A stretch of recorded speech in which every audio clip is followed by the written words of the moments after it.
Hi friends, welcome to our channel.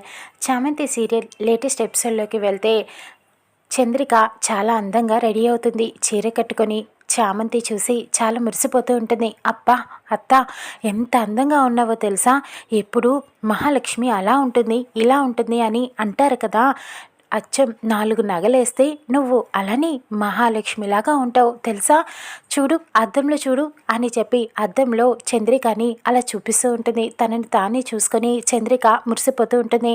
అబ్బబ్బా అత్త, ఎంత అందంగా ఉన్నావో తెలుసా, నా దిష్టి తగిలే అంత అందంగా ఉన్నావు, నీకు దిష్టి చుక్క పెడతానుండు అని దిష్టి చుక్క కూడా పెడుతూ ఉంటుంది చంద్రికకి.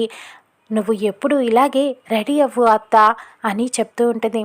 చంద్రిక కళ్ళల్లో నుంచి నీళ్లు వస్తూ ఉంటాయి. ఏంటత్త, ఎందుకు ఏడుస్తున్నావు, ఏమైంది అని కంగారుగా అడుగుతూ ఉంటుంది.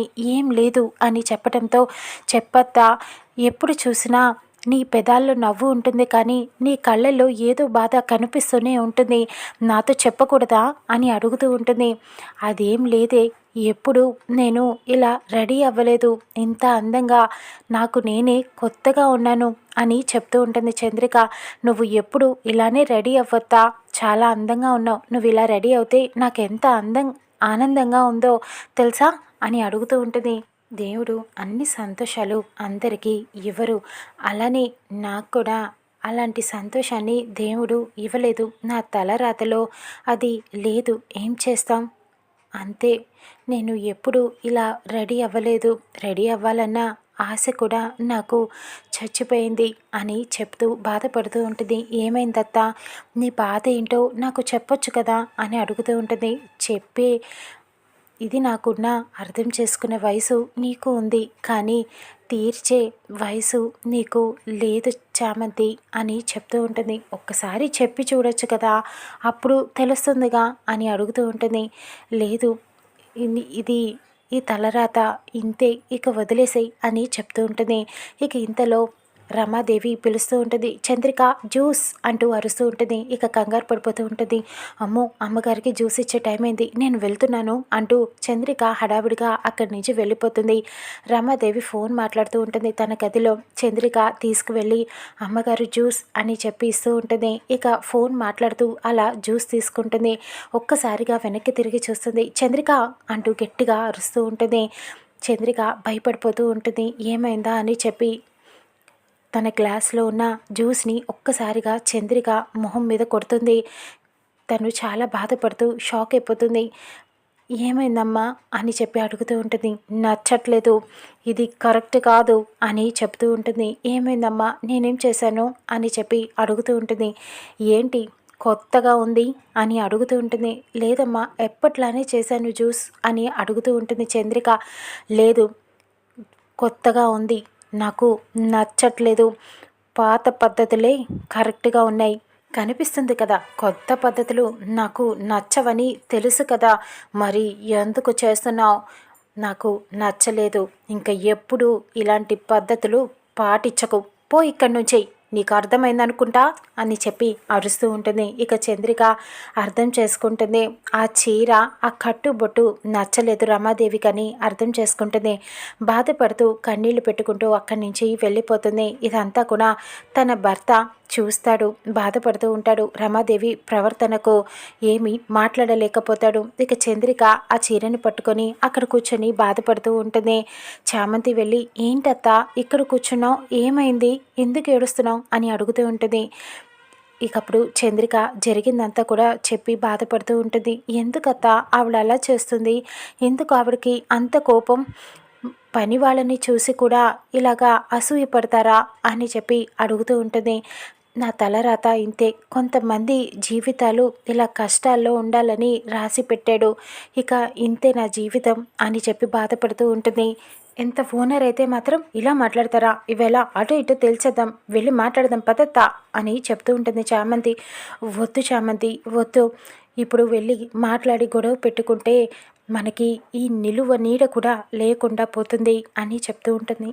అవునులే అత్త, మనకి ఏ దారి లేక ఈ ఇంటికి వచ్చి చేరాము, ఇక్కడ పడ్డాము, ఇప్పుడు వెళ్ళి మాట్లాడితే ఈ నీడ కూడా లేకుండా పోతుంది, నిన్ను నేను బాధ పెట్టలేను, సరే వదిలేసేయ్, నువ్వు 24 ఏళ్ల నుంచి ఇక్కడ పనిచేస్తున్నావు. నీకు ఆవిడ గురించి తెలుసు కదా!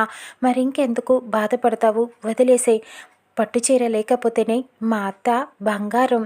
ఎంత అందంగా ఉంటుందో. పెదాలపైన చిన్న చిరునవ్వు చాలు అందంగా ఉండడానికి అని చెప్తూ ఉంటుంది. ఇక చంద్రికని ఓదారుస్తూ ఉంటుంది. పదత్త వెళ్దాం అని చెప్పి తీసుకువెళ్తూ ఉంటుంది. అక్కడ అరుణ్ ఫోన్ చేస్తూ ఉంటాడు రోజాకి. ఇక రోజా బయలుదేరి కారులో వస్తూ ఉంటుంది. ఎక్కడున్నావు రోజా, వస్తున్నావా? ఏంటి ఇంత లేట్ అని అడుగుతూ ఉంటాడు. ట్రాఫిక్ గురించి మీకు తెలిసిందే కదా సార్, వస్తున్నాను అని చెప్తూ ఉంటుంది. సరే తొందరగా వచ్చేసేయ్ అని చెప్తూ ఉంటుంది. ఇక ఇంతలో దీక్ష వచ్చి బావా నా డ్రెస్ ఎలా ఉంది చెప్పు అని అడుగుతూ ఉంటుంది. నీ డ్రెస్సా నీలానే ఉంది అని అరుణ్ చెప్తూ ఉంటాడు. నాలా అంటే బాగున్నాననే కదా అని అడుగుతూ ఉంటుంది. నీకే తెలియాలి అని చెబుతూ ఉంటాడు. ఓ సారీ రోజా, నేను ఫోన్ కట్ చేయలేదా, తొందరగా వచ్చేసేయ్ అని ఫోన్ పెట్టేస్తాడు. ఇకప్పుడు అరుణ్ కోపంగా అక్కడి నుంచి వెళ్ళిపోతూ ఉంటాడు. తర్వాత ప్రేమ్ వచ్చి చలాకీగా మాట్లాడుతూ ఉంటాడు. ఏంటి నీ డ్రెస్సా, ఎలా ఉంది చెప్పమంటావా? మా అన్నయ్య ఎప్పుడు ఎలా ఉంటాడో తెలీదు. తను ఒక్కసారి కోపం పడ్డాడనుకో అప్పుడు నీకుంటుంది. వాడు ఎప్పుడు ఎలా ఉంటాడో తెలీదు, నీకెందుకు అని చెప్పి అడుగుతూ ఉంటాడు. నీ డ్రెస్సు ఎలా ఉందో తెలుసా అని అడుగుతూ ఉంటాడు.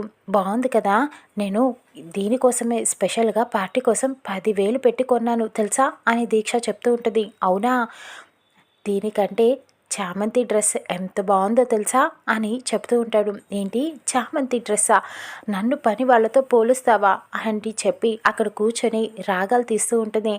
చిన్నబాబా అంటూ గట్టిగా అరుస్తూ ఉంటుంది. ఇక లోపల ఉన్న చామంతికి వినిపిస్తుంది. చిన్నబాబా అంటే చిన్నబాబు ఇక్కడే ఉన్నాడనమాట. తను ఎలా ఉంటాడో తెలుసుకుంటే నాకు జాగ్రత్త పడటానికి తెలుస్తుంది కదా, ఒకసారి వెళ్ళి చూద్దాం అంటూ బయటకు పరిగెత్తుకుంటూ వస్తుంది. ప్రేమ్ అక్కడి నుంచి పరిగెత్తుకుంటూ పారిపోతాడు. అక్కడ రోజా వీడియో చూస్తూ ఉంటుంది ఫోన్లో. అక్కడ రాజావారిని రాణివారిని చంపేసిన సంగతి అది బ్రేకింగ్ న్యూస్ కింద వస్తూ ఉంటుంది. ఓ అందుకేనా మా వాళ్ళు అక్కడి నుంచి పారిపోయి ఇక్కడికి వచ్చారు, నేను కూడా జాగ్రత్తగా ఉండాలి అని చెప్పి అనుకుంటూ ఉంటుంది. చామంతి వచ్చి చిన్నబాబు ఎక్కడా అని అడుగుతూ ఉంటుంది దీక్షని. మా చిన్నబాబు ఇక్కడ లేరు, వెళ్ళిపోయాడు అని చెప్తూ ఉంటుంది. ఇక తనతో మాట్లాడుతూ ఉండగా ఏడుస్తూ ఉంటుంది. నీ డ్రెస్ నిజంగానే చాలా బాగుంది, మా చిన్నబావ చెప్పినట్టు అని చెప్తూ ఉంటుంది. అంటే నన్ను చిన్నబాబు గారు అబ్జర్వ్ చేస్తున్నారా, అంటే నన్ను చూస్తున్నారన్నమాట అని చెప్పి అనుకుంటూ ఉంటుంది. భ్రమరా వచ్చి ఎందుకే ఏడుస్తున్నావు అని అడగటంతో నా డ్రెస్ కంటే చామంతి డ్రెస్సే బాగుందంట అని చెబుతూ ఉంటుంది.